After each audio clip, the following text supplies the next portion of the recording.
Bro, so what's up, dude? It's been it's been a long time, dude. Yeah, we were literally just talking about that before we started. Like, I think it's been, 2 years that we've been trying to make this thing happen? Yeah, it's been a minute, dude. Yeah, super stoked to be here. Thanks for having me. Yeah, dude, no problem. Also, yeah, thank you for, even mentioning that, bro. But I feel like I appreciate you giving me your time, dude. I know you've been super busy since you no longer live in Texas anymore. You kind of come and visit and stay for a certain amount of time. It's actually ironic that I texted you when I did, I feel like, because I kind of forgot what days you were supposed to be in town.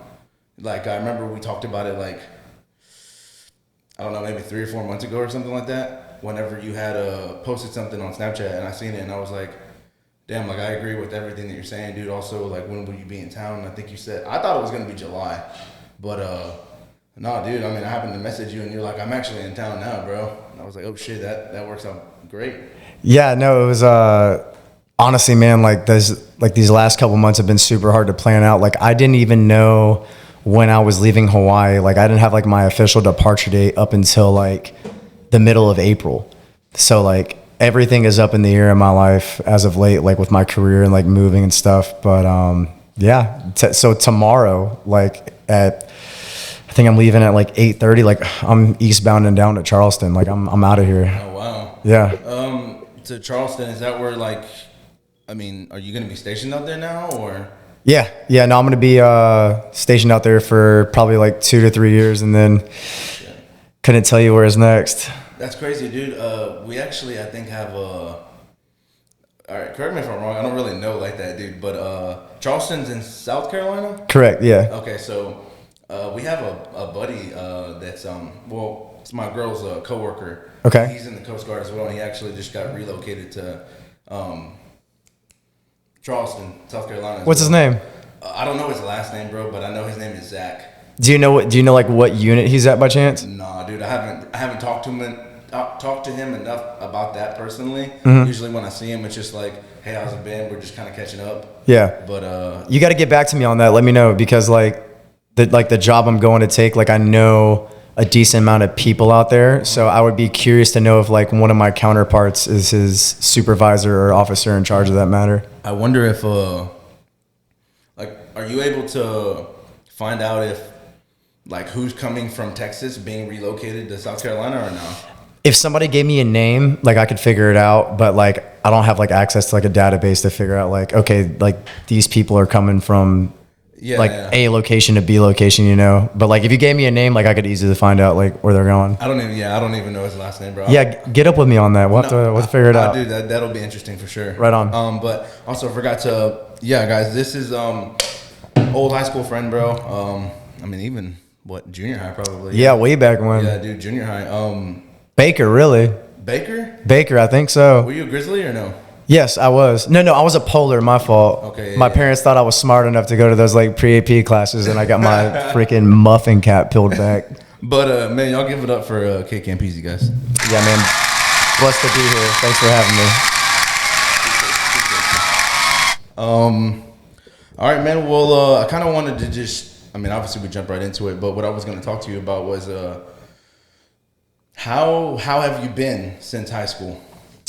Like, that is such a long-winded answer I'm gonna have to provide. Like, I've just been. I'll narrow it down for you then. My fault. Because that is kind of a broad question. But like, when did you start Coast Guard? Because it seems like that was kind of your like career. Yeah. So like, it wasn't supposed to be long-term. Like, the original plan was, like, I think it had to be like April or May of my senior year, and I had a job lined up at Dixie Chemical. Okay. And I was gonna go work in the chemical plants. And I remember being at this high school party, like over in, I think it was like over in Fairmont or something. And these dudes that were like 23 in their Dixie Chemical, like Nomex or whatever, was it Nomex? Is that what it's called in the plants? They call them like FRs or FRs, like the get up, you know what I'm saying? Like they had their boots on, their jeans, and like their overshirt. Yeah. Their PPEs, what they call like personal protective equipment. So these dudes like rolled up to this high school party like fresh out of work, and I was like, what the hell? That is not fixing to be me. 0% chance. And my boy Aiden Blair, he I remember the homie Aiden. he hit me up and he was like, dude, I'm joining the Coast Guard. They're giving people $2,000 to go to boot camp. And at the time, I was like, oh, $2,000, I can make that last like 3 years. No shit, right? No problem. Like, where do I sign up at? Yeah. So I went to MEPS and like did the whole thing, and then I shipped out in July of 2016, and then I went down to South Padre, where I was stationed there, and that was like a whole thing. Like, in my first year, I was like, dude, 0% chance I'm staying in the Coast Guard. Yeah. Like, this sucks. Like, my life literally sucked. Like, I was an 18-year-old kid. Like, I had my own house on a golf course, but I was never there. Like, when you get to the boat, you have to, at the time, I don't think they do this anymore. I think like the duty rotation's a little bit better, but I was living on the boat every other night. So like Monday night, stay on the boat. Tuesday, go to work, come home. Wednesday, go to the boat, stay on the boat. And then like you throw on these underway trips. So then I'd be gone for 4 or 5 days and then come back home and still have to stay on the boat. And it was like, damn, that sounds kind of miserable. Yeah, no. And like, I was not around like the people that I was surrounded with, like did not want me to succeed. Like I was an 18-year-old kid, and to them, like it was just extra effort, and they didn't want to like develop me as a young man, you know, because obviously as an 18-year-old kid, like you don't really come with a whole lot of, You don't know nothing, dude. you don't know anything, right? Yeah, and I had life experience. Like I had jobs. Like I worked like 6 jobs before I got in the Coast Guard, but it's different. Like it's a different animal. Yeah, for sure. So then I met my wife in like February of 2017. Okay. And like we hit it off right away, like really liked her, obviously. And then I got orders to A school. So in the Coast Guard, you like whenever you join the Coast Guard, it's not like other branches where you go to boot camp, they send you to school, you have your job, and then you go in like the field and operate. They send you to the field like right after boot camp. So you're called a non-rate or like a seaman or a fireman. And you do that for however long your A school list is. And then I saw a bosun mate, which is what I do now. This sparkling water is tearing me up. Bosun mate, like, which is what I'm like doing now, was like a 2 to 3 month wait once you were fully qualified at your unit. And I was like, this is my fastest way off this boat. This is what I'm going to do. Yeah. And I'm sorry to cut you off, but you said it's called bosun mate? Boatswain mate. Okay, boatswain mate. Yeah, BOATSWAIN. Okay. Boatswain mate. What so I'm not really too sure on exactly what it is the Coast Guard does. To my knowledge and my impression, I know them as like kind of like water police. That's definitely a good way to describe like one of the missions, but like the Coast Guard is like the jack of all trades branch. We do border protection. That's like our most common mission right now is oh yeah, I'd imagine border protection and drug interdiction. But we do like marine safety stuff, a lot of community outreach, like boater safety. We also do aids to navigation, which is what I do. So ensuring like the waterway that the mariner drives on, like people who drive boats, we essentially like, we're like the traffic light workers for the water in a sense. I got you.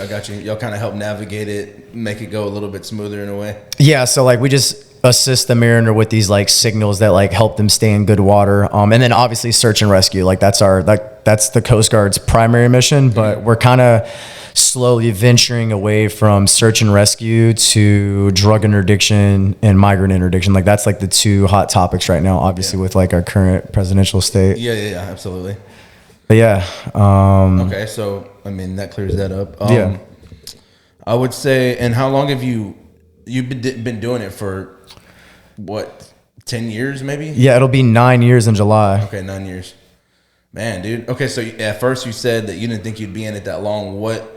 Because it sounds like it sounds from what we talked about on the phone like just a few days ago, it sounds like you're advancing in that career, and it sounds like it's more like more of a career that it's more likely that you're staying. Oh, for sure. You know what I mean? Than anything else. So where did that change? When did that change? So like going back full circle, so me and my wife had been together for like 3 months, and I got orders to Virginia. That's where I went to like bosun mate A school. Okay. And like we weren't married. Like there was no guarantee I was coming back to Texas. So I was like, I'm going to do everything I can to get back. Right. So we kind of made an agreement. She was like, if you can get back to Texas, because she was going to school in Corpus Christi, transferring to Sam Houston. And she was like, if you can get back here, like I'll go with you wherever you go next. So you know me, like I never took school seriously, especially high school. Oh, dude, I feel that. And I was like less than a year out when I went. So I was like, dude, I'm going to have to outperform like all these people who are smarter than me just to have a chance to go back. Cause there's no guarantee that there's going to be like Texas picks. Okay. So I went to school and like, I don't think I've even like, aside from like MMA stuff, like I've never been that disciplined in my entire life. Like I woke up 5 a.m., studied. We had like class workouts every day, went to class, got off class, studied, hit the gym, came home, studied again. And I did that for 4 months.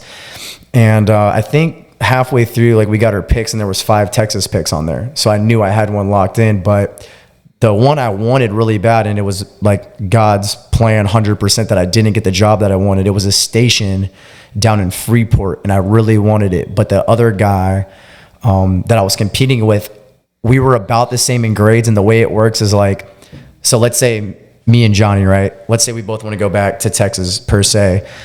And we can't make an agreement because at that time, like the class kind of agreed amongst each other where everybody was going. Like they gave you a list of picks, like a list of stations. Like and the instructor gave y'all? Yep. This is where y'all are going. Well, yeah, he just like, so we took a big test and we came into this classroom afterwards and there was like 35 of us in the class and there was 35 white pieces of paper flipped down on the desk. And he was like, I'm going to give you guys the rest of the day to figure it out. You let me know where everyone's going to our class leader, who's like somebody that's just like me, but just like had that extra responsibility. Yeah. He was like, if you guys and girls can't figure it out, you can challenge somebody. So like if me and you wanted the same job, I could take you to the grades.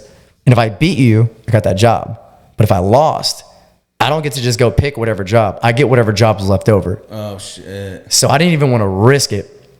So there was the Coast Guard Cutter Hatchet, which is a construction tender out of Galveston. Okay. And I don't know anything about ATON. Like I did law enforcement, drug interdiction, fishing interdiction, like all this like high speed, low drag stuff down in South Padre being next to the border. And like at the time I thought I wanted to do law enforcement for the rest of my 4 years and get out and go to college. And everybody was telling me like, you got to take the Hatchet. Like that's the best boat in the Coast Guard. They got a guy down there called Senior Chief Mark Petting. He's the officer in charge, which is like the captain of that boat. Okay. And I sat on it and I was like, all right, screw it. Like I wanted to go shoreside and go to a station and like drive fast boats and like do like the cool Coast Guard thing that gets all the spotlight. Yeah. And that was the best decision I've ever made in my entire life. Like immediately got there, like family atmosphere, like this guy's like all about family. Like, oh, that's awesome, dude, that you were able to get brought into like that kind of situation. I'm sure you were homesick, huh? 100%. I definitely was at the time. Cause I was still young, you know, I was 19, you know, and I was like, it was an opportunity to come back home, but like an opportunity to be with like my girlfriend who like I knew was like, this is my chick, you know. I was like, I definitely don't want to like be doing the long distance thing. Cause we were already doing 3 hours at the time. Yeah. And I was like, anything more than that sounds like it's going to be like make or break, you know? And the biggest thing, man, was like, not only did he develop me in my career, but he developed me as like a man, right? Like he took that extra time and like sat me down and was like, hey bro, like these things like you're doing in your personal life, not good to go. Like the things you're doing with your finances, not good to go. Let's like, he's like putting me on game, you know, and like coaching me up and like getting me to where I am today. Like he installed like this foundation for my Coast Guard career. And like, once that happened, I was like, how can I get out for something that's unknown? Yeah. You know? I think that's crazy, man, how that kind of worked out. It's like, kind of like you said, God's way of kind of just allowing it to happen. Cause you said at one point you were in a miserable spot for sure. Coast Guard. And then this was an opportunity for you to kind of see a different side of it rather than just like, this ain't for me. I'm gonna do my four years, like you said, and be out. But I mean, this gave you it. Honestly, I don't know if it's dramatic or not, but it sounds like it kind of changed the trajectory of your life in a way. Oh, guarantee, bro. Like if I did not go to the Hatchet, like I don't know what I'd be. I wouldn't be in the Coast Guard for sure. Like I 100% would have got out. MMA. Yeah, that probably wouldn't have happened either, man. Like that was always like a goal of mine. Like I always thought I would do it, but like How old have you thought that? I mean, even like really since like I used to watch Strike Force back in the day, and I was like, man, like that would be so cool to like have like your walkout song and you're going through like these little gloves, and it's like it's not just boxing. Like boxing never really interested me, you know? Yeah, no, same. It's too like one dimensional. No, for sure. But like when Strike Force in like the early days of the UFC came out, like I remember watching like Rampage Jackson and Chuck Liddell and all these guys, and I was like, man, like that's got to be like the coolest job in the world. Never knowing like I would get to like where I'm at and like actually get in there and, you know, like do like a little side quest, you know, into mixed martial arts. Yeah. But yeah, no, like without the hatchet, like I wouldn't have stayed in the Coast Guard. I wouldn't have gone to New Orleans, and like New Orleans is what opened me up to MMA. Yeah, man. To touch on that, because I'm sure it'll bring us back to the MMA topic. But, you were saying that like New Orleans, you kind of had a downfall, I believe. Yeah. So it was kind of. It was a cluster of things, right? So COVID kicked off like right before I moved to New Orleans. So Texas like never really missed a beat. Like we shut down for like 2 weeks and they were back open. So like COVID happened in March. I had bought my first house in February. Excuse me, man. I gotta go easy on that sparkling water. I'm gonna keep bourbon. So me and my wife had just bought our first house over in Deer Park, and I had been waiting. So I was already ready to advance and make E5. Okay. And I had been waiting to put my name on the advancement list because I had an extension to stay in Galveston until 2021. And I waited like past transfer seasons, like all the jobs were gone. So May came rolling around and I put my name on the advancement list, and the detailer, which is like the person in the military that calls you up and like you work with to like figure out your next assignment. They called me the next day. Okay. And there was like 125 people on this advancement list, and the Coast Guard's small. Like they've never made that many at one time. So detailer calls me up. He's like, "Hey, Boats, like congratulations, like you're making BM2." And I was like, "Oh, thank you. Like looking forward to speaking with you, you know, and later this year to figure out where I'm going." And he was like, "Did you not see my email?" I was like, "No, like I'm working." And he's like, "Oh yeah." He's like, I just sent you your 7 picks. So typically you get about 120 choices where you want to go. Oh, wow. I had 7. And long story short, I had to submit a dream sheet. And after some like craziness that happened, like with my job, like they tried like pulling a fast one on me in a sense, and I got to repick, and I got 8th Navigation Team New Orleans. So we pack up, like I have to get renters in my house in less than 60 days.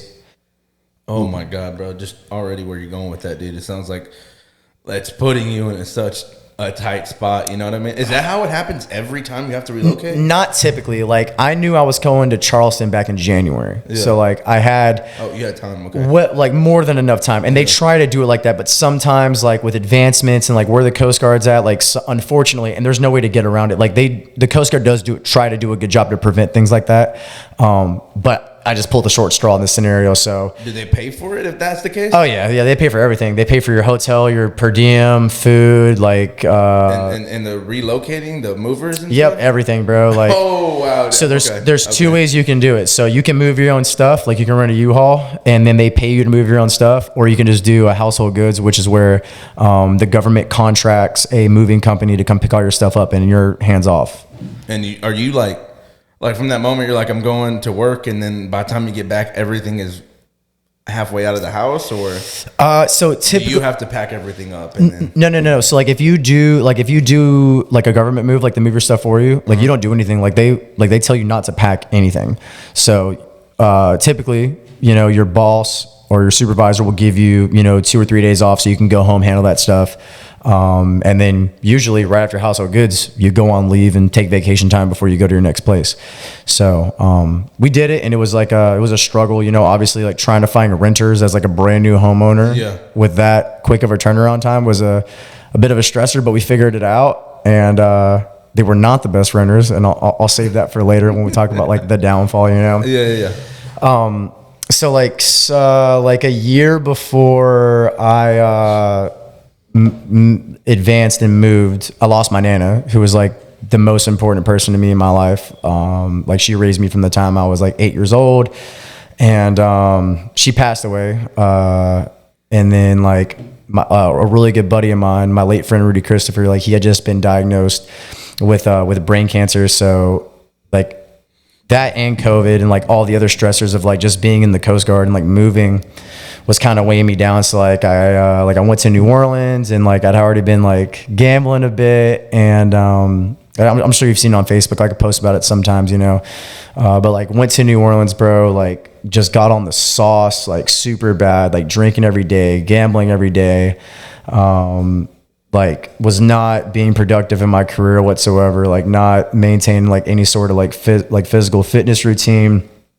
2021 comes rolling around, and my buddy Rudy, unfortunately, his cancer came back after going into remission, and he passed away. And like, dude, for like a year and a half, man, I just like numbed myself, dude, because like, no, that's some tough stuff right there. Yeah, no, it's but I sometimes, like, you know, I talk about my faith a little bit, and I think God really does give like his strongest battles to his toughest warriors, you know. And I think the trials that I've gone through in my life has like built me up to like what I'm doing now. Yeah, and exactly what you're saying, man. I think that's very, very true, dude. A lot of stuff, I'm sure at that point in your time, it felt like everything was kind of falling apart, and it's crazy to see how like, and it's awesome to see, you know, you kind of come out on the other side of that, man, because most people sometimes don't. Something like that could really, really send someone downhill, and they really, some people don't know how to recover from those things. No guarantee, man. And like I didn't for a long time, like, but I really think I had to go through that to get to where I'm at now. Cause like absolutely, dude. And I say this in the most humble way possible. Like the things that I've achieved since then, like I never would have thought were possible like before that. And I think it just kind of came down to like nothing was really getting better. I think, but like I read this inspirational quote just like scrolling on my phone one day, and it was like, stop asking why and start asking how. Like, how am I gonna like get through this? So like, yeah. It shifts your perspective for sure, man, for sure. And like one day I just got up, dude, I was 230 pounds, and I'm a lean guy, man. 230 pounds like does not look well on me. Some guys can rock it, you know what I'm saying? Yeah. I cannot. Like I'm bald. Like I've lost all my hair. Like, but honestly, bro, like with all that being said, dude, you pull that off well. The ball look, yeah. Dude, I'm rocking the hat, man. Yeah, I can't show it to the podcast. If you go on my Instagram, you can see my old spit shine. But yeah, dude, I just got up one day and I was like, every Monday, Wednesday, Friday, I'm going to run. I'm going to run a mile. And then I did that for about 4 weeks. And I was like, okay, now every Monday, Tuesday, Wednesday, Friday, I'm going to run. And on Thursdays, I'm going to lift. And I just kept just stacking these small wins, you know? Yeah. And then like I started feeling better. The sun shined a little bit brighter. You know, I was being more productive. I was being better to my wife. You know, like like all the things that were slowly falling apart were like coming back together. And then I was signed up to do a half marathon. It's called the North Shore Half Marathon in Covington, Louisiana. And like 3 weeks before that, I was all primed up. I was ready. I was like in like the best shape I had been in since like football of high school.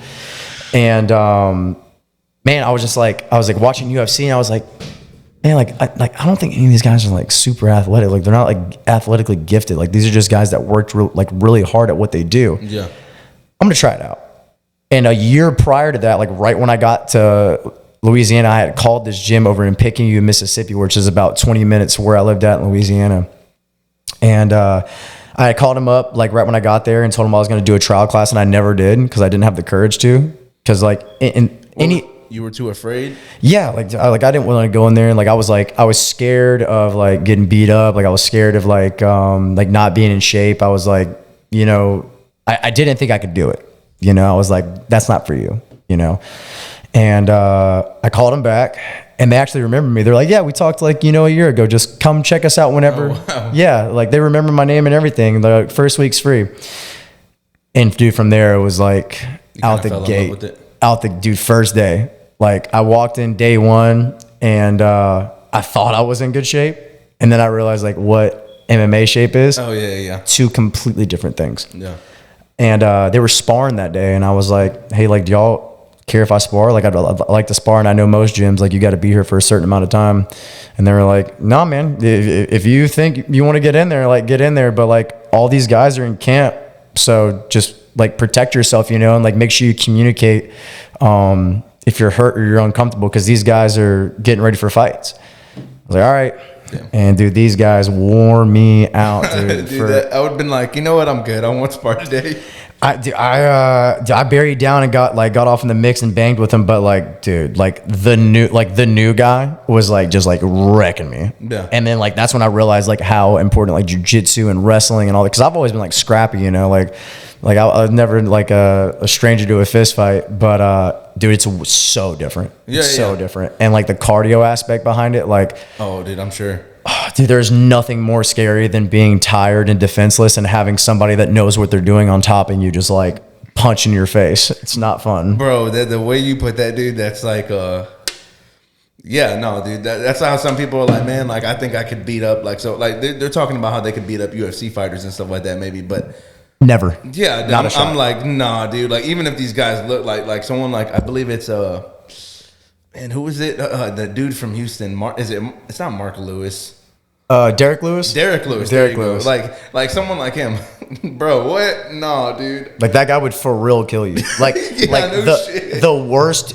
Like not even the UFC. Like if you look, and Bellator's not around anymore, but like even like PFL or yeah, like the you're talking about the organizations. The organizations underneath, like not necessarily underneath UFC, but I guess you could say more. I don't want to say amateur, but it's, you know what I mean? It's like not smaller scale promotions. There you go. Even that, like Fury right here in Houston, I guarantee you take the worst, and when I say worst, I mean like the worst record fighter out of Fury would beat 99.9%. Like he would win 99.9% of bar fights, 100%. Like there's just like you see these guys that lose. And I think that like the common understanding is like, oh, he just sucks. Like that guy can't fight. Like, no, he's fighting like somebody that's really good. Yeah. That puts in hundreds of hours into training. Yeah. So it's like, it's, you don't, if you've never trained, if you've never been in a gym, like even just like jujitsu or something, like it's hard to even like comprehend. Yeah, exactly. Well said. Like how many levels there are to this game. It's insane, dude. I couldn't imagine, man. I got a brother-in-law who's I think it's jiu-jitsu that he's doing right now, if I'm not mistaken. Jiu-jitsu is like it's almost like kind of like a form of wrestling, no? Yeah, so it's just with submissions. No strikes, right? No strike. Well, sometimes. So they got what's called combat jiu-jitsu. So you can like open hand slap somebody. Oh shit, dude! Bro. It's intense, man. It's intense. No, that's wild, bro. Dude, my homeboy, shout out my boy Adrian Smith, aka Trouble Man, out of Gold Dragon Mixed Martial Arts, Picayune, Mississippi. He did one, and like he's a striker, like 100% a striker.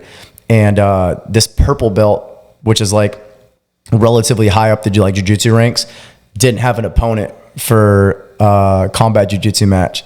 And my boy Smitty took it as a white belt. And and didn't get finished, and like rocked with this dude the entire time because his wrestling's so good. But like as soon as they went to the ground, like they tied up, and the guy tried slapping Smitty, and they were like almost like slap boxing on the ground, and Smitty was just like piecing this dude up. It was insane. Oh my god, bro, that sounds intense. Yeah, it is. It is. I was gonna ask you, man, do you have I've seen like clips of it, but I don't think I've ever really gone back and tried to deep dive again, man. But do you have like actual full videos of your fights?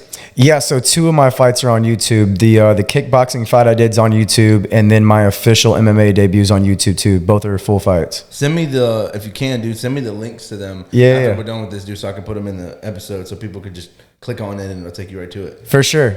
Y'all definitely do that. But I remember seeing like the first time I had seen, like, I don't know how I even stumbled across it. I guess maybe you posted it, and it's like the first time I seen you in a while. I was like, man, what the fuck? Like, that's Cade. Like, looks so much different. Tattoos, you know, shaved head.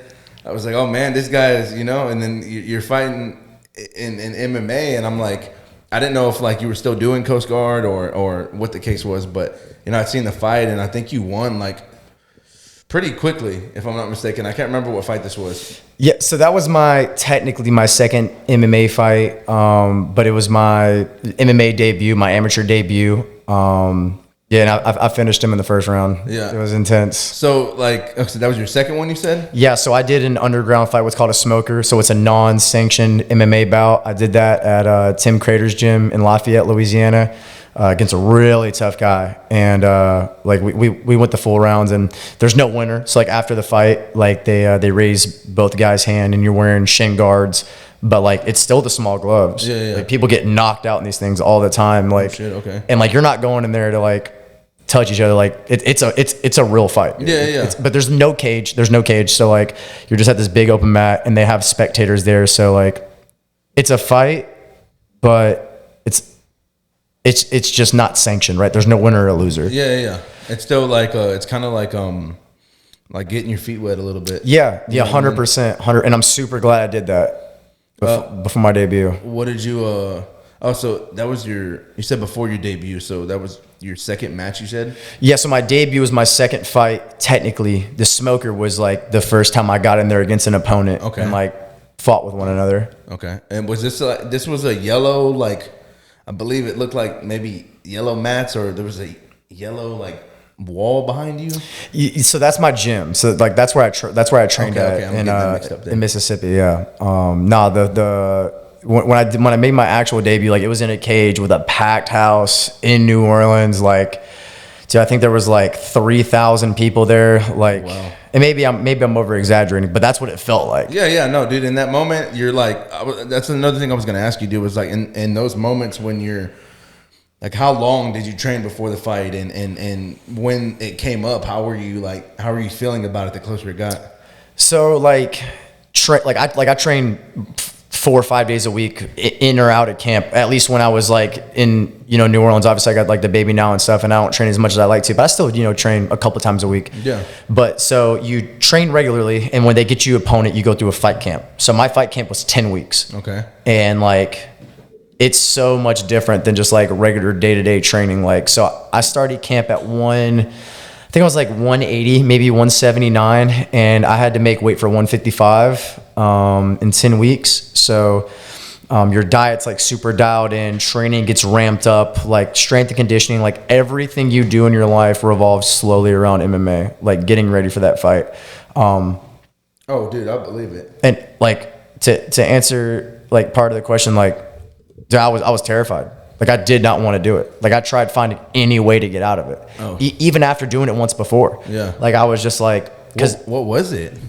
everything, man. Like the guy I was fighting had 6 fights. Okay. Way more experience than me. Yeah. And like my gym had the confidence in me to go out there and perform well, like That helped? yeah, for sure. But like at the same time, like I think the biggest responsibility that you can ever have as a man or a woman is like when people believe in you and people like expect you to do something, like that is a big weight to carry on your shoulders. So Absolutely, like, bro. and they're like gassing me up through fight camp, like, cause like you rely on your brothers, in camp to like carry you through. Cause it gets hard, man. Like, and I have a full-time job and a wife at home. So it's like, I'm balancing like my, professional life. And then, I'm going to punch another clock in MMA. So like, dude, like I wouldn't sleep so probably like 3 or 4 weeks out. Like I'd wake up in the middle of the night, like thinking I got knocked out. Especially with was your daughter born at that time? Or No, Okay. not yet. This is long before she came. But it's so funny, man, because like I had all this anxiety and like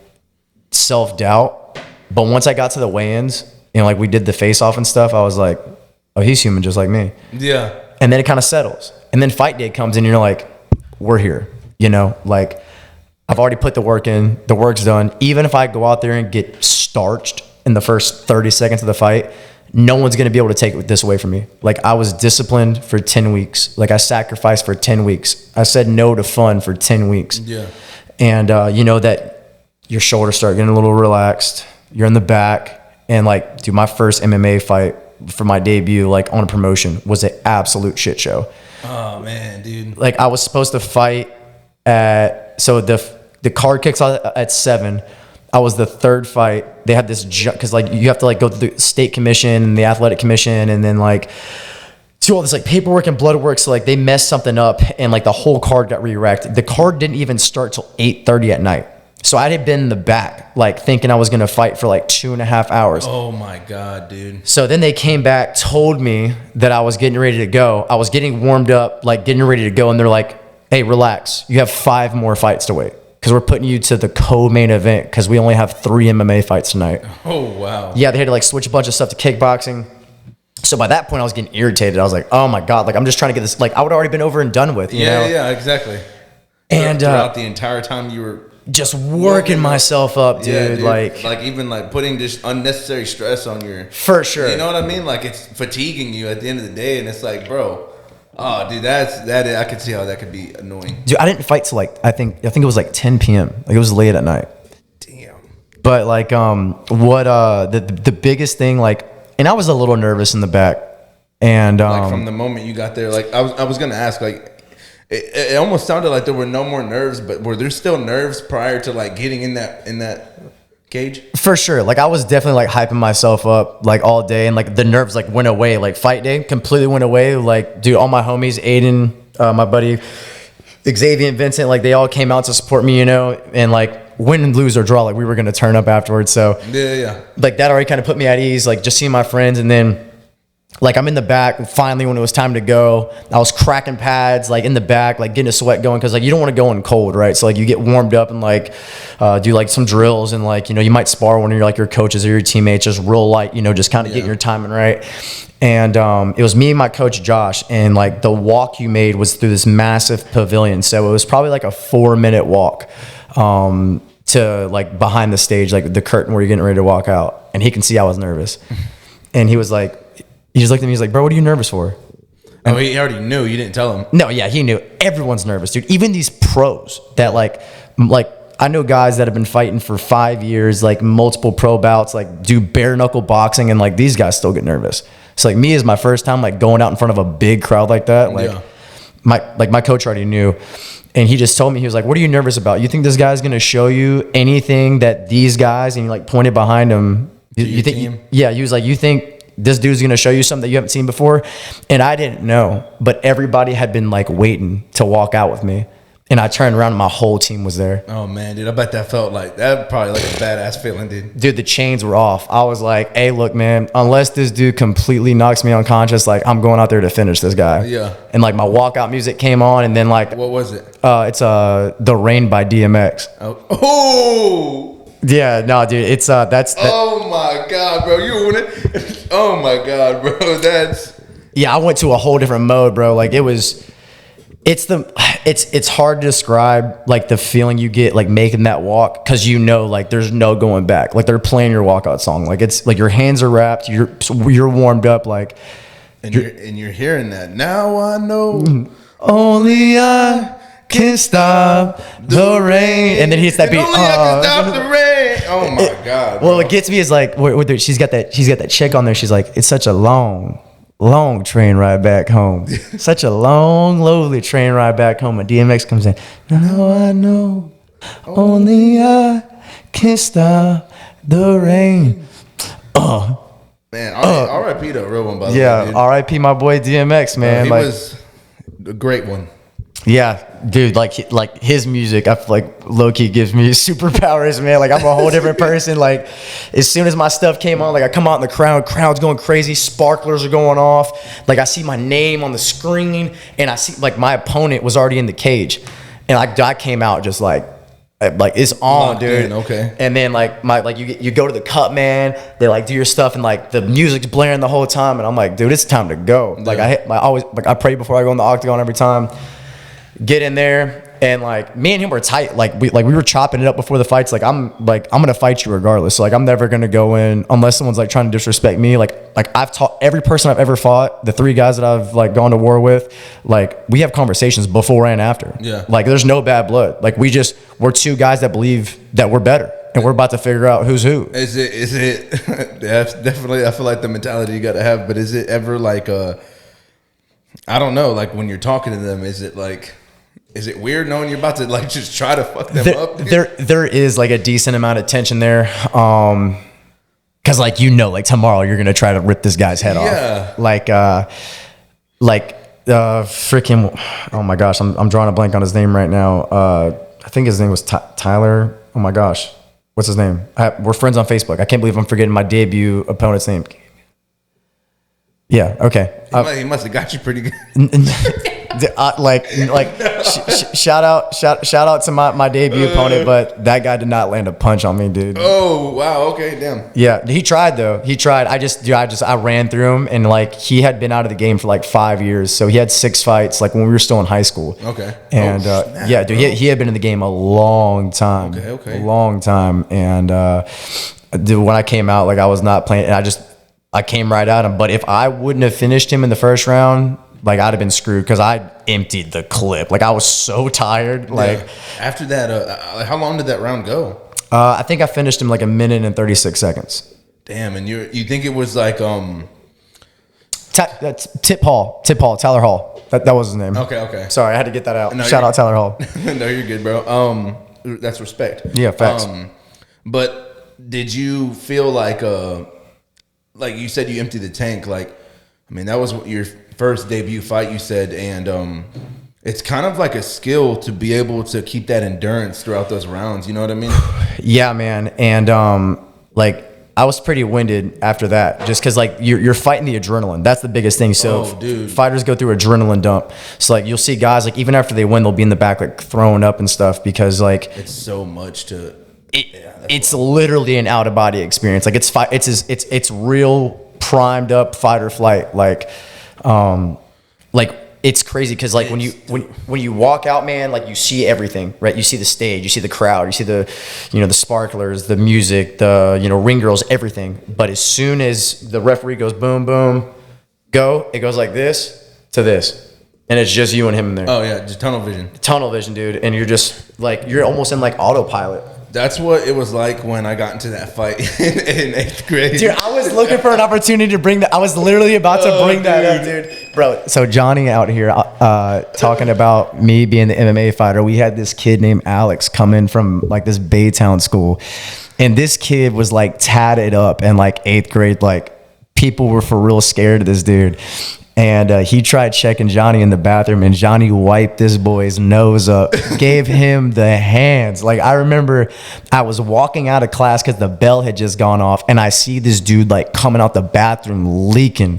Leaking. Like, bro's split up, like, nose busted. Yeah. And I'm like, bro, who just did that to him? Who just did mans like this? And Johnny come out the bathroom, like, talking his stuff like, boy, I told you I ain't the one to play with. Bro, I came out the bathroom and I just remember like just exactly how you said, bro. It was an outer body experience. All I remember was him putting his hands on me, and then I remember seeing the ceiling. That was like the last thing I remember, bro. And then when I came back to, I was like hating him.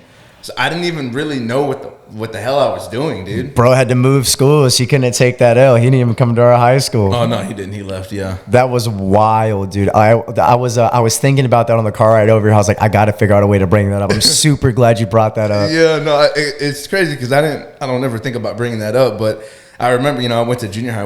We went to school together for a minute, yeah. So I was like, man, yeah, he definitely remembers. But yeah, I can relate to what you're talking about, at least in that moment, because as far as even like adrenaline dump and everything else, I was so like just wired after that had happened, bro. And it was such a just insane feeling. And when I had to come back down, it was kind of just like able to calm myself down after, I don't know. It was wild, bro. And in those moments, I was going to ask before, enough about me, but no, man, this is open in the conversation. I want to like we didn't get to chop it up that much before, man. It's always good hearing about like old stuff and new stuff with you too, man. It's good seeing you. Yeah, no, for sure, dude. Likewise, bro. And yeah, no, I just remember that that time, and I went to the principal's office. They talked to me, and I remember, I forget who the principal was at the time. It was an older dude, bald guy, had glasses. It wasn't Shopey, or Shoppy, whatever his name was. He was at the high school. Yeah, he was at the high school. I don't remember his name, dude, but I remember before we left from 8th grade to go to 9th grade, he told me, he was like, you make a hell of a UFC fighter. And I just started out laughing. I was like, thank you. Hey, man, you never know, man. That natural ability, just the willingness to like defend yourself is like half the battle, I think. Because like throwing a punch is like mentally a hard thing to do, Yeah. Because like you might throw it and you might knock them out, or like you might throw it and they might weave it and just give you the business. But like, yeah, no shit. At that point, it doesn't matter. Like you have pushed me to a point to where no, literally voice, like reasoning and conversation is not going to be enough to handle this issue. Yeah, so yeah. like the fact that you got that in you, I mean, I think that's half the battle right there. That's the thing too. It's funny that you bring that up, is because I am not that kind of person. You know what I mean? I'm not the kind of person to even go like, I'm not a fan of confrontation. And if the way I've always seen it is like, if you get me that much out of my like peace, bro, then like there's seriously something that you did wrong with me. Like it wasn't me that had a problem with you. I can guarantee it, because I didn't have really any issues with anybody. You know what I mean? I feel like I was, for the most part, always friendly with everyone, always treated everyone how I wanted to be treated. And I mean, part of me is also kind of glad that fight happened, because it really kind of set the tone, I think, for how people like partially like treated me in a way, if that makes sense. For sure. You know, I mean, but I wasn't ever the type to like, I never brought it up to anyone. You know what I mean? Like after that fight happened, I never was like, yeah, I got in this fight and for sure. I like specifically remember bringing it up, and you were like, I don't even like talking about it. You were for real. You were like, nah, bro, like I don't even want to talk about it. Yeah, because I just don't. I don't like the way like I mean, looking back on it, right? People, I was probably just tired of talking about it, but Facts. I mean, certain people, I just don't want to. I'm not trying to come off as like I'm showboating or anything like that. Right. That's just not who I am. So I didn't like talking about it. And there's specifically one dude who I won't mention his name, but I remember he just got on my nerves all the time, because every single year he would ask me about this fight as if I'd never told him before. And I told him at one point when he asked me, I'm like, bro, I've told you this fight like the last 3 years. We're seniors now. I'm not, you know what I mean? But anyway, so Johnny, a nice guy, but it could go down. Make no mistake about it. yeah, right. So where was I at? You know, we talked about New Orleans downfall. Oh man. So there's two different topics I'm actually wanting to get into, but we'll go with, what came first, your daughter or Hawaii? Hawaii. Shortly thereafter, like we moved to Hawaii in June of 2023. Annika got pregnant in October of 2023. Okay. So it was like that. Yeah. And then the whole time, because man, dude, I don't have, you know, the opportunity yet to have children. You know, I want them one day, but right now, you know, I'm good. I'm still kind of enjoying. I'm still a little bit selfish with my time. You should be. And but these people talk about like this feeling and like of love that you really can't comprehend unless you're a parent. Like the love that you have for your child, that it's almost like instantly there when you see them. And I think that's such a beautiful thing. And I feel like every, you know, human being should have an experience like that at one point in their life. But if you can maybe attest to that or touch on that, exactly what I'm talking about. Yeah, man. Like, the cliche thing to say, right, is like, you know, like my kid's my whole life. Yeah. And like you hear that like before you have kids, and it's like, yeah, all right. I don't think you understand it until you have kids. Dude, like it's a different kind of love, man. And I have a daughter too. So like it's like without being like too soap opera-ish, like I'm up here trying to win a Grammy, like she literally takes my breath away. Like, dude, I love my daughter like more than the air I breathe, man. Like she is my entire life. And especially with like, you know, how her birth was and like the uncertainty, like right in the early stages of parenthood, like seeing her now. Sorry to cut you off, but did you ever think you could love anything as much as you love her? No. Like before then, like I'm sure you love your wife. Absolutely. And like before, you know, her being born, you know, obviously your wife is probably the most important person in your life, and you loved her a lot, greatly, deeply. But like, it's not the same love from what I hear. It's not, man. It's a completely different kind of love. Like, that's so wild, bro, to think about. Like, it's nuts, man. Like I can't even describe it. So like full transparency. Like, so my daughter was born at 30 weeks and 5 days. My daughter was 3 pounds. We had we had some pregnancy complications and like full backstory, and like this might even be TMI for the podcast, but I'll put it out there anyway, just like to speak to like my daughter's story and her like tenacity is. I love that, by the way. Yeah, for sure, bro. Like so we had some complication when my wife was like 9 weeks pregnant, and we went to the emergency room and they did an ultrasound, and they said like they did not see a heartbeat. Like they told us that we had a miscarriage. And like, what? Yeah. So like we mourned for 3 days over the loss of our baby. And then we went to Tripler, which was like the Army facility that we were like getting care at. And they did ultrasound. They were like, it's probably going to be hard for you to hear, but you see this on the screen right here, like that flickering, like that's your baby's heartbeat. Like your baby's fine. They just had an old ultrasound and didn't pick it up. Man, bro, what the hell, dude? Yeah. So like that happens. And then like I'm out of town for work, and my wife had to get rushed in for like an emergency surgery when she was like 15 weeks pregnant. Like she was at danger to going into labor. And then we were like in and out of the hospital over the next 10 weeks. And then like we went back, dude, I'll never forget it. Like is for as long as I live, like we had been in the hospital like 4 times in a week for the same reoccurring like complication. And like my wife is like stressed out of her mind. I'm stressed, but I gotta be like strong for her. I gotta be her rock. Like she's mine in a lot of times in our life. And we thought it was gonna be routine. We thought they were gonna like send us home, and like they did the checkup, and they were like, unfortunately, you guys aren't gonna be able to leave here until you guys have your baby. Oh my God, bro. And she was 15 weeks? She was 30 weeks. She was 30 weeks and 3 days at that time. Or maybe 30 weeks and 4 days. Your wife? Yeah. Okay. So like so my daughter was like 30 weeks and 5 days in her like growth whenever she was born.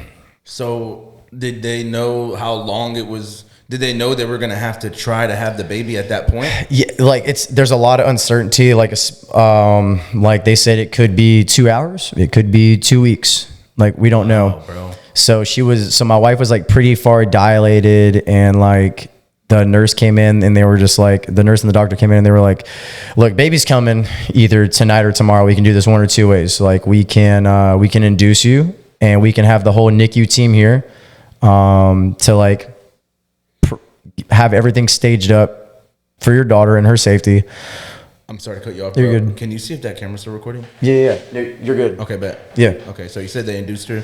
Yeah, so like we made the decision that the safest bet was to induce it and have this birth in like a controlled environment, and like that was it. And like they came in, I think my wife's labor was like once she got induced, it was like 20 minutes before my daughter got here. Wow.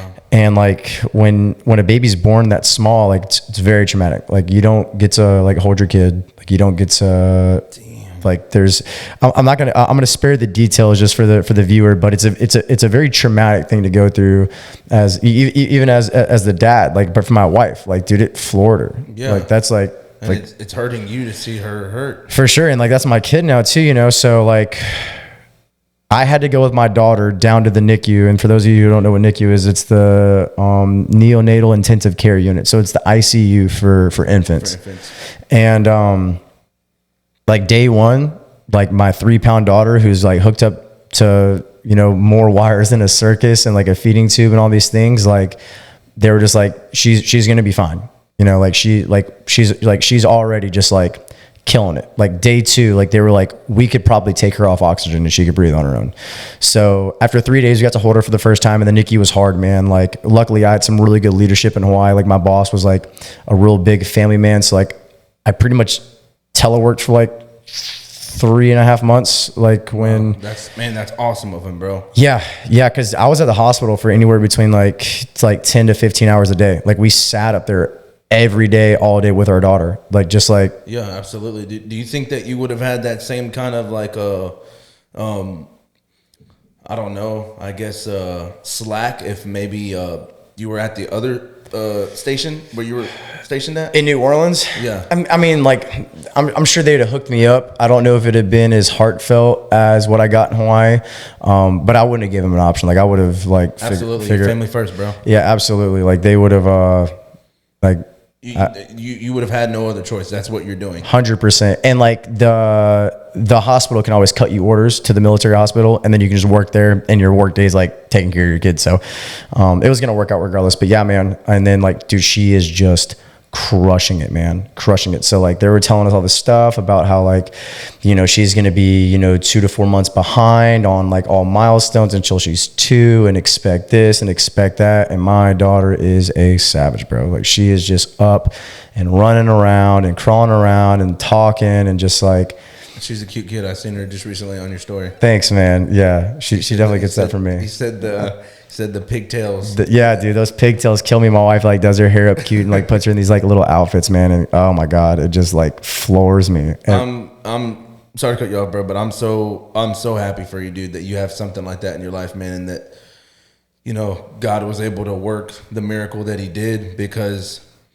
I mean, another thing I was going to talk about when it comes to kids, dude, is you know, the pregnancy isn't always as like smooth as everyone might think it might be. And I feel like like my sister-in-law recently, you know, she had like you know, some kind of hiccups during her most recent pregnancy, and at the time I'm still kind of, you know, getting older. I don't know how old I am at this time, maybe like, I don't know, like 23, 24, and you know, like like we talked about, like you know, when you're 18 or 19 years old, you don't really know anything, you know. So we're all just experiencing life at this point, and seeing just what she was going through with the pregnancy, man, it made me really consider having children. Because it's like, you know, you hear about those traumatic stories where it's like you have to choose between maybe the wife or the child, or maybe the wife just gives too much, and she dies during the birth. You know what I mean? Just stories like that, man, that I just feel like I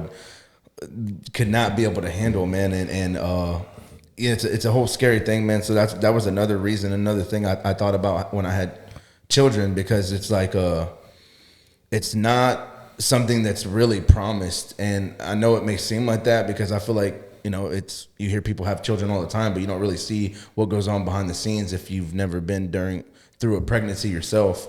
And man, just, I think, you know, your daughter's just kind of will to just fight, just already in her already, dude. Like it's such a crazy thing to hear, man. And I feel like, honestly, kind of a spiritual thing, because it's like, absolutely, they say the odds for just a person to exist in this life are just absolutely astronomical. Like for all the people that do exist right now here with us, like it's amazing that they're even here.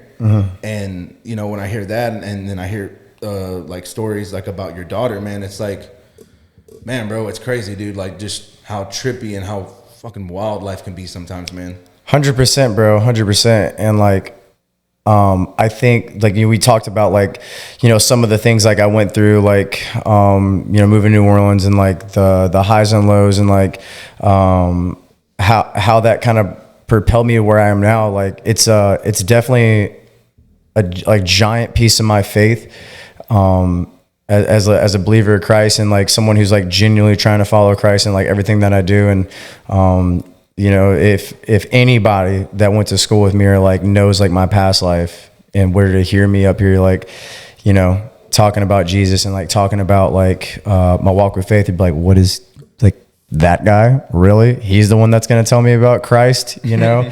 and that's fine, because like I don't let like my past define me. And I wasn't perfect back then, and like I'm like dang sure not perfect now, but I'm like genuinely trying to like walk by faith. And like I give a lot of that to my daughter, man, because like being in the NICU, like you don't know anything that's gonna happen. Like, yeah. Like these infants can be doing like super great, exactly, and then just crash, and then like things can like go off the road, and it happened to us a couple of times.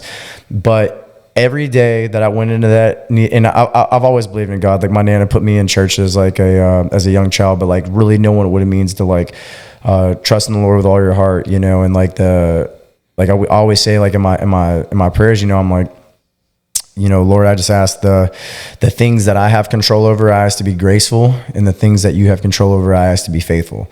And that is 100% like an atone to my daughter, because like there was days, man, like I like as a masculine heterosexual man, like I cried every day my daughter was in the NICU, every day. I I don't blame you. I don't think anyone else does. 100%, bro. Like I would pray to God like before I went in there, and me and my wife always had a rule: no matter how bad we're feeling, no matter how like bad the news is, or like how down in the dumps we are, like when we're around our daughter, like we're going to be positive and we're going to be happy that we have this time with her. Man, that's awesome. Yeah, man. And we would just do, me and my wife, and like my wife's like new to like walk in faith too. Like she didn't grow up in a church. So like, and like my wife is a big reason, like even before she got pregnant, she was like, we should start going to church, and I'm like, oh my God, like I haven't even like I have these beliefs and I pray every night, and like I haven't even, like I've been like gatekeeping this kind of love from my wife, so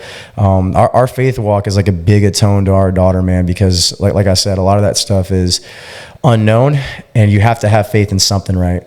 So yeah, we just trusted God, like we really like, and it's one thing to say it, but like to actually trust him and like actually believe that everything's going to be okay, like it adds a whole different layer to it. Yeah, a whole different layer to it. Yeah, it's 100% like you're all in. Like you actually have, like okay, God, like I actually have to trust you with my kid, with my daughter, And once I let go, man, and like once I was like, God's got me.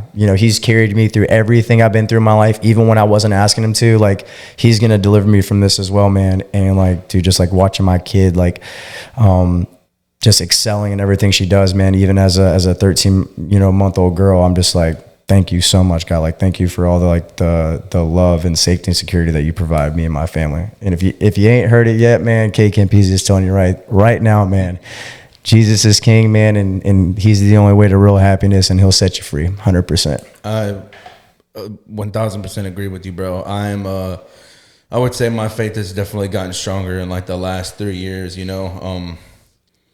having my uncle, who I just recently got to see last year. He passed away this sorry to hear that, bro. Yeah, the beginning of this January, man. And that was tough, dude, because I hadn't seen him in so long, because I have a lot of family in Ohio and stuff like that. And he came down, and when he came down, it was like snowing really bad over there, so he was staying with me at the time, actually in this room. No kidding. He was staying with me for, he was supposed to be here for like 2 weeks, I think, or 3 weeks, like a month. And his flights just kept getting canceled. So he was here for 3 months instead. No kidding. Yeah. So he stayed here for 3 months, man. It was snowing really bad. It was at the same time we had like the freeze, I believe. Okay. I saw. Oh, you know what? Media. I'm sorry. I'm getting that confused. That was just this past year. That was just. Well, it's happened like 2 or 3 times in the last like 4 years. Well, then, yeah, it probably could have been last year at some point as well. But I just know that's why he wasn't able to go right away. But it allowed me to get a lot closer to him. And the last time I had seen him, I was still a kid, dude. Right. So I got to see him as like, a man now, and I got to just kind of pick his brain and listen to what he said. And just, everything. He was a big believer in faith and in Christ. And, he kind of helped instill that in me in a way when I was younger as well. And my grandmother passed away in 8th grade in 2011. And that was his sister. And, he kind of showed me a little bit more of it, I guess. And, him being here, man, it was tough, dude. But I would say he definitely gave. It's crazy how just life works out, and how I think just God or the universe puts things in your path that it almost feels like is meant to be and meant to like speaking on your experience and whatnot. Like everything that's happened to you, has made you into the person you are today, including the unfortunate events with your daughter, and it's all for a reason, even if you're not able to understand it, like in that moment, like you probably hold your child even closer now, because you understand that like we aren't promised tomorrow, you know what I mean? And at any given day, even, for people like me and yourself, like anything can happen, man. I think that's why I'm so big on just, spreading love and telling the people that I care about, like exactly what they mean to me, when they're here and not when they're gone. And, I get a lot of shit from it sometimes from my family and stuff. They're like, man, why you being gay? Yeah, why you being a simp, bro? Yeah, why you simping on me, Johnny? Why you doing all that, dude? But I think at the end of the day, man, that's kind of what I want to be really remembered for in a way, man. Is just always just having love, man, and always just kind of wanting to just like how you talked about the positive thoughts and the positive energy that y'all would bring into the NICU with your daughter. Like I believe that right there that y'all were doing, man, is so powerful because like it's like the energy I feel like that you could feel in a room when maybe like two guys are like about to fight, right? That you don't even know, but they're like sitting right here across from us. Like that's still pretty close, you know. Let's just say you have your wife or whatever. Like you're just, it's a bad situation, you know. You can kind of feel how the tension and just the energy in the room. Like I feel like, you know, even for you know, infants, like those are things that they can still kind of feel. You 100%. know what I mean? And I feel like y'all kind of bringing in there and like bringing those vibes to her, like it started to kind of manifest a little bit better of a reality versus like, I don't know, y'all just going in there like, we hope nothing happens to you. We hope nothing happens to you. Just going in there and probably just talking to her like as if nothing was going on. Am I right or no?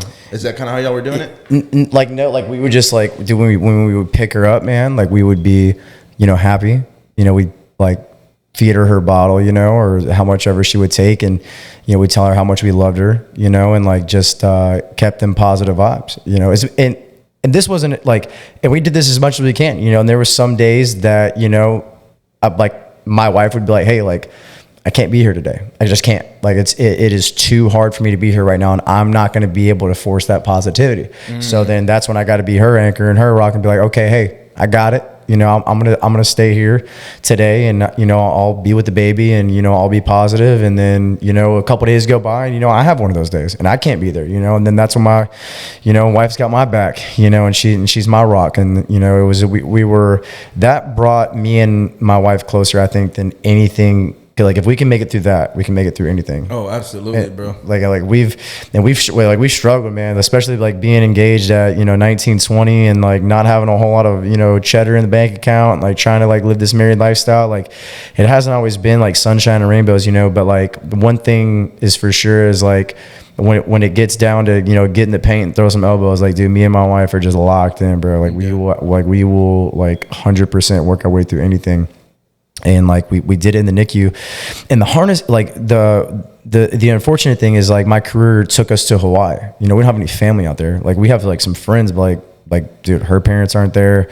You know, my family's not there. Yeah. So like we did this all on our own. We've done parenting all on our own, like the normal thing to do. Like even outside of the NICU, like when you're at home at the house, when the real show starts, like when you're really being a parent, like typically when you have kids, like your in-laws or your parents are around. Yeah, family around. Yeah, and like her parents came out and stayed with us for a month. My in-laws, shout out to the Davis family, who I absolutely adore. Like my in-laws are like the coolest things in sliced bread. Love my in-laws, dude. Like my stepmom is an absolute. My stepmom, my mother-in-law is an absolute trip, bro. Like, and she's a stud. Like, her and Richard, Annika's dad, just like top 1%ers in everything they do. Like her dad tours with John Legend. Like he does the sounds and lights. Are you serious? Yes, bro.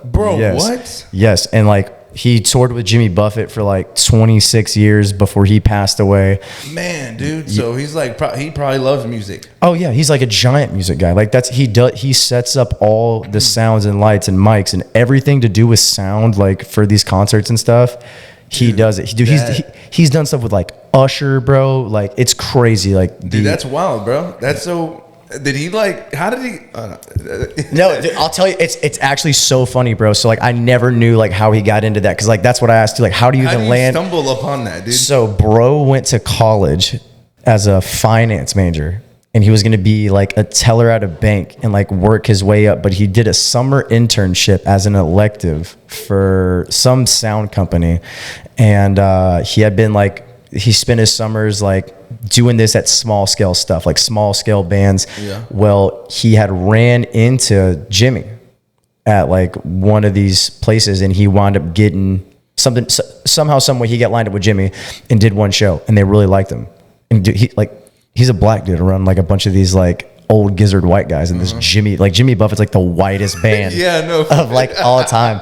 And they loved Rich, dude. Like Rich is a freaking super solid guy. And they were like, you know, hey, like we'd like to bring you back in. And he said no at first. And he was like, I'm going to go be a bank teller when I got my degree. And he said he went there for like 2 weeks, and he was like, I'm not doing this for the rest of my life. So he went and tried it out. what he was going to school for. Yes. And then how did he manage to get back in touch with? I think the start, like we talk about God's plan, bro. I think something just lined up where they needed a guy, and then boom, dude. Like, dude, that is, I don't know the guy, man, but I love that story, dude. That's so awesome, dude. Like, yeah. You would love him, man. Shout out Papa Scoots. That's my father-in-law, man. Super great guy. Man, Papa Scoots, that's some awesome stuff right there, dude. Kudos to you, man. I'm glad you, like, just like how we talk about, bro. Like, just those ironic things that happen like that changed his life. You know what I mean? Like, he wasn't working like miserable 9-to-5 bank teller, you know. Like, bro just got back. I picked him up from the airport on Sunday when he got back from like a 12-day tour over in Europe with John.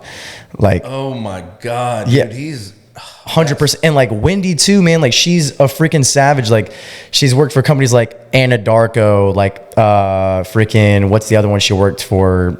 Just these mate. She works in like the sales, like not sales, but excuse me, I think it's like logistics or sales, something in the finance department. I'm not 100% sure what she does. She could work for the mob. But dude, like, she's like doing her stuff too, you know, like remote job, like working these like multi-million-dollar deals that like she's getting commission on. Bro. Like, they're killing it, man. Like, and like, damn, that's awesome. And they stay, I mean, not to like put their stuff out here. They live local. Yeah. They stay on the north side. They're out in the Woodlands. Okay. Yeah. And like, oh, okay, that's who you're staying with right now. Yeah. Okay. Yeah, I stay out there with them every time I'm in town. Like, dude, that is my family, 100%. Yeah. Like, I love my parents to death, and like, I would never badmouth my parents on this podcast, but like, we have gone through some challenges, you know. For just, I get it, dude. It's family. Yeah, you know, I 1000% understand. At the end of the day, and I don't. This is my experience. I'm not speaking on your experience, but you know, at the end of the day, they're family, and you don't get to pick them. That's how I've always seen it. But how I've also always seen it, what I think a good job that my father instilled in us was just kind of like, you know, even though they're family, like, y'all may see, you know, not eye to eye, different points of view, but you're still gonna be there for those people, no 100%. No matter what happens at the end of the day. Like, and I think that's something that he instilled in us, instilled in all of us, dude. And I think I didn't realize how important that was until, you know, I got older and I've seen and I've been through things where, you know, you need family and you just don't realize, I guess, how you get caught up in your own life sometimes. You know what I mean? You don't realize how like important sometimes I think the people are around you until you have those moments where you're like, damn, I really needed you, and you came through right now. Like, that's big. 100%, man, 100%. And like, I think where I stand out right now with my family is probably the best as it's ever been, to be honest. So I have no complaints in that regard. But like, my in-laws, like, especially in the hardest times of my life, like, they treat, like, it's weird to say because I'm married to their daughter, but like, they treat me like a son. Yeah. You know, like I call them, you know, mom and pops, you know, like all the time. And like, you know, they're going to my change of command next week in Charleston, which is like, they know how important this is for me. And like, I don't even have to ask them. Like, they've already like made travel arrangements, got the hotel, took time off work, like very important jobs to like be there just to support me. And it could be, damn, that's, yeah, man, bro, that is big. That right there, bro, is I think enough to tell me the kind of people that they are. And 100%, bro. I think like, you lucked out, dude. You know, there's not a lot of people out there that are like some people hate their in-laws, man. Yeah, and dude. Some people's in-laws are not, they're not it, dude. Dude, like my in-laws, like, at multiple times, like, have been like the glue that has like held my life together 100%. So, man, that's big. Dude. God put these people in your life, bro, for you to be able to, like, sure, bro. Man, dude, you have so much love in your life. I think that's so beautiful. Dude, Johnny, I am so blessed, bro. I'm so blessed. Like, I think there's been points in my life where it seemed like I didn't have a whole lot of love coming my way, and I think that's why I try to like give it as much as I can. But like, the love that I receive currently, bro, and like my support network and the people that are just so invested into me and like giving me their time and effort to see me succeed in some degree, man, like it's a blessing, bro. Like, dude, this quote, man, this is so, like, full transparency is like, I'm kind of going off on a tangent, but so this job I'm going to take, so it's called officer in charge. Okay. So that is an enlisted CEO, commanding officer. So this time next week, I will be in charge of the good order and discipline and well-being of 5 people in a Coast Guard asset. and a budget and all these things, and like running, like I have a boss that I report to, but like at my unit level, like at my unit specifically, like there is no one above me. Like this could be something that is like, and I'm going to do the best job that I know how. And like, and I have, like I said, like a big support network out there. Like if I get, like if I, need help with something, or like I deal with a situation that's like not, that I'm not familiar with, like I have people to ask. You got your resources. But this OIC stuff, man, is so, dude, it's so broad. Like you said, I'm sorry to cut you off, but you said you were going to be like the youngest in history.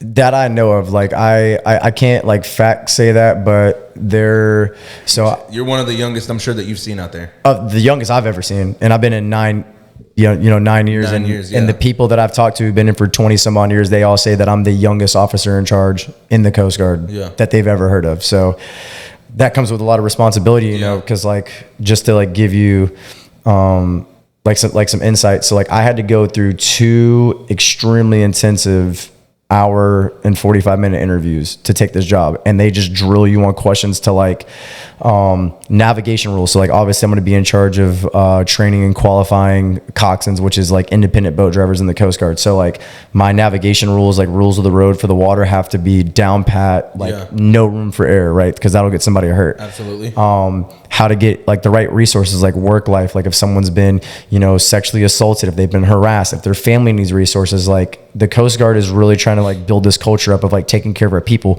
which is why I want to be an OIC, because I want to pay like some of that good leadership that I've received forward. And it's just like, and they drill you on like engineering stuff, like putting different statuses of this boat to big Coast Guard to let them know like if your asset's up and running or if it's down. And then like the mission, like my expertise, like my job, ATON navigation, like they're dropping like all these questions about like specs on lighting equipment and like nominal ranges, which is like how far the light has to go. It's this, and I can get in the weeds on it forever, but it's thousands and thousands and thousands of like potential questions that they could typically ask. And each person that's asking me this set of question is the subject matter expert on those questions. So like, it's like the best boat driver asking me about boat driving. It's like the best ATON guy asking me about ATON. It's the work life representative who like is in charge of all of work life for, that respective district. Yeah. And it's intense. And once you pass the first one, then they fly you out to San Diego to go to PAC area. And then you go against like even not smarter people, but like people that have been doing it that much longer. Yeah, they got more experience.